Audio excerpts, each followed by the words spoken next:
आम आदमी पार्टी के नेता और अरविंद केजरीवाल के बहुत ही करीबी माने जाने वाले संजय सिंह फिलहाल जेल में बंद हैं। जांच एजेंसियां लगातार उनकी चूड़ियां टाइट कर रही हैं ताकि कथित शराब घोटाले के सरगना को भी दबोचा जा सके।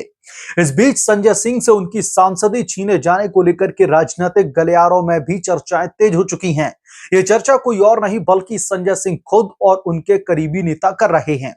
इसी एवज में आज सुप्रीम कोर्ट में सुनवाई भी हुई और कोर्ट ने बड़ा आदेश भी जारी किया है। इसके अलावा चंद्रबाबू नायडू के खिलाफ भी कई करोड़ रुपए के भ्रष्टाचार के मामले में सुप्रीम कोर्ट से बहुत बड़ी खबर निकल करके सामने आ रही है। कोर्ट के इन दोनों ही फैसलों का हम इस रिपोर्ट में विश्लेषण करेंगे, लेकिन उससे पहले आपसे आग्रह है कि चैनल को सब्सक्राइब कर लें और अगर आपको वीडियो पसंद आए तो लाइक जरूर करें। देखते रहिए, मुद्दा गरम है।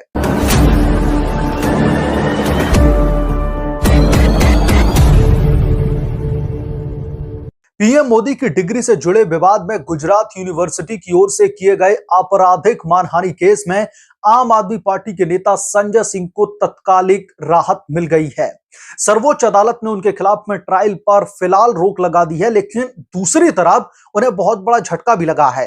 दरअसल सुप्रीम कोर्ट ने गुजरात हाई कोर्ट से कहा है कि सांसद की स्टे या अंतरिम राहत वाली अपील पर 4 सप्ताह के भीतर भीतर फैसला किया जाए। बीआर गवई और संदीप मेहता की पीठ ने यह आदेश देते हुए संजय सिंह की उस अपील को दोस्तों सिरे से खारिज कर दिया है, जिसके तहत उन्होंने ट्रायल को दूसरे राज्य में ट्रांसफर करने की अपील की थी। सुप्रीम कोर्ट ने इस याचिका को, इस मांग को पूरी तरीके से खारिज कर दिया है। बेंच ने कहा कि हम ट्रांसफर पिटीशन पर विचार करने के इच्छुक बिल्कुल भी नहीं हैं, लेकिन हाई कोर्ट से गुजारिश करते हैं कि स्टे की अपील या कम से कम अंतरिम राहत पर 4 सप्ताह के भीतर भीतर सुनवाई की जाए। कोर्ट ने आदेश में कहा कि जब तक हाई कोर्ट अंतरिम राहत देने या फिर खारिज करने पर विचार करे, कार्रवाई यानी कि ट्रायल कोर्ट में इस पर रोक बनी रहे। मानहानि केस में संजय सिंह के साथ साथ दिल्ली के मुख्यमंत्री अरविंद केजरीवाल का नाम भी आरोपी के तौर पर शामिल किया गया है। आपको बता दें कि पिछले साल 28 दिसंबर को गुजरात में स्थानीय अदालत ने संजय सिंह को ट्रायल में प्रस्तुत करने को कहा था। हालांकि कोर्ट को बताया गया था कि उन्हें दिल्ली के कथित शराब घोटाले से जुड़े मनी लॉन्ड्रिंग केस में इन्फोर्समेंट डायरेक्टोरेट ने गिरफ्तार किया हुआ है। संजय सिंह की ओर से सुप्रीम कोर्ट में पेश हुए वरिष्ठ अधिवक्ता अभिषेक मनु सिंघवी ने कहा कि मंशा यह है कि मुझे दोषी करार देकर के अयोग्य राज्यसभा सांसदी से करार दे दिया जाए, यानी कि जो संजय सिंह की सांसदी है वो उनसे छीन ली जाए, ये उनके वकील कह रहे हैं। जबकि मेरी स्टे की अपील गुजरात हाईकोर्ट के सामने लंबित है। मैंने गुजरात यूनिवर्सिटी पर एक भी शब्द नहीं कहा और यूनिवर्सिटी इस केस में शिकायत करता है। बेंच ने सिंघवी से कहा कि यदि अयोग्य ठहराने का आदेश पारित किया जाता है तो ये कोर्ट है। इस बात को देखने के लिए हम हाई कोर्ट को निर्देश देंगे कि मामले पर 1 महीने में फैसला लिया जाए, नहीं तो ट्रायल प्रक्रिया पर तब तक रोक लगी रहेगी जब तक कि वो यानी कि संजय सिंह इन्फोर्समेंट डायरेक्टोरेट की हिरासत में है। मानहानि के मामले में आरोप व्यक्ति को पढ़ करके सुनाया जाना चाहिए। सिंघवी ने कहा कि यूनिवर्सिटी राज्य सरकार की ओर से वित्त पोषित है और केंद्र सरकार के नियंत्रण में है। बेंच ने कहा कि आपको जज पर जो है आशंका क्यों होनी चाहिए। उन्होंने कहा कि आप कोर्ट में आए हैं तो कोर्ट पर आपको भरोसा होना चाहिए कि आपको न्याय मिलेगा। सिंघवी ने जवाब दिया कि यह पूरे सिस्टम की बात है। याचिका में मैंने इसे दरअसल ट्रांसफर करने की अपील की है या फिर कहीं और भी किया जा सकता है। मैंने कोलकाता कहा क्योंकि वो राज्य है जहां से मेरी पार्टी नहीं जुड़ी है। संजय सिंह और अरविंद केजरीवाल के खिलाफ में मानहानि केस गुजरात यूनिवर्सिटी में किया गया है, जिसने पीएम मोदी की डिग्री को लेकर के टिप्पणी को अपने खिलाफ अपमानजनक बताया था। अप्रैल 2016 में गुजरात हाई कोर्ट में इस मामले में एक आदेश के बाद में टिप्पणी की गई थी। अब रुक कर लेते हैं अगली बड़ी खबर का। दरअसल आंध्र प्रदेश के पूर्व मुख्यमंत्री चंद्रबाबू नायडू की कौशल विकास घोटाले में दर्ज एफआईआर को रद्द करने की मांग वाली याचिका पर 2 जजों ने अलग अलग फैसला दिया। बेंच का अलग अलग फैसला आने की वजह से जस्टिस अनिरुद्ध बोस और जस्टिस बेला त्रिवेदी की बेंच ने उसे आगे की सुनवाई के लिए चीफ जस्टिस चंद्रचूड़ को रेफर कर दिया। यानी कि जब भी जज आपस में सहमत नहीं होते हैं तो फिर उस प्रकरण की सुनवाई चीफ जस्टिस ऑफ इंडिया करते हैं। वो अब मामले की सुनवाई के लिए बड़ी बेंच का गठन करेंगे।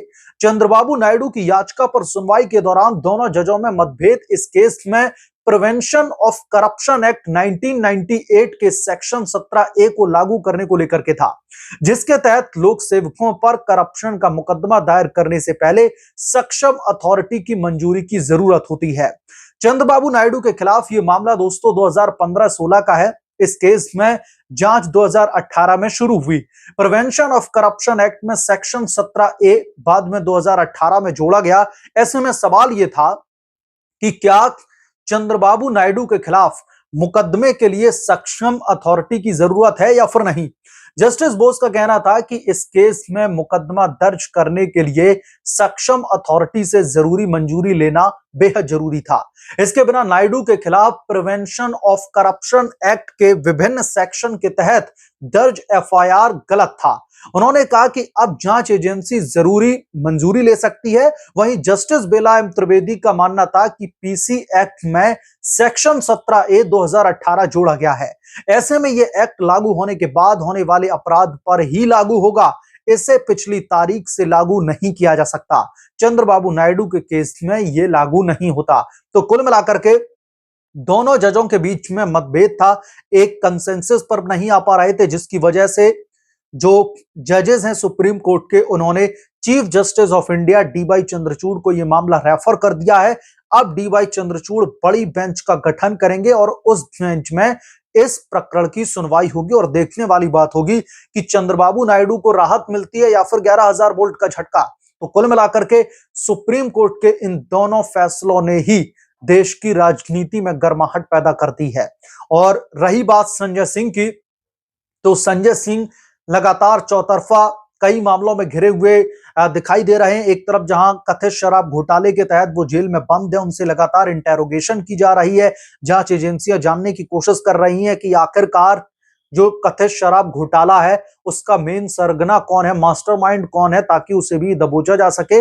इसलिए संजय सिंह से लगातार पूछताछ चल रही है। और दूसरी तरफ संजय सिंह को अब यह डर सता रहा है कि जो वो राज्यसभा से सांसद हैं, उनकी सांसदी छीनने की एक कोशिश की जा रही है। और संजय सिंह के जो वकील हैं अभिषेक मनु सिंघवी, वो ये कह रहे हैं कि जो गुजरात यूनिवर्सिटी है जिन्होंने संजय सिंह के खिलाफ में ये आपराधिक केस दर्ज करवाया है, वो केंद्र सरकार और राज्य सरकार से वित्त पोषित है, यानी कि पॉलिटिकली मोटिवेटेड है। और उसी के तहत यह मामला दर्ज करवाया गया है ताकि कैसे भी करके संजय सिंह की जो सदस्यता है उसको रद्द करवाया जा सके, ठीक राहुल गांधी की ही तरह।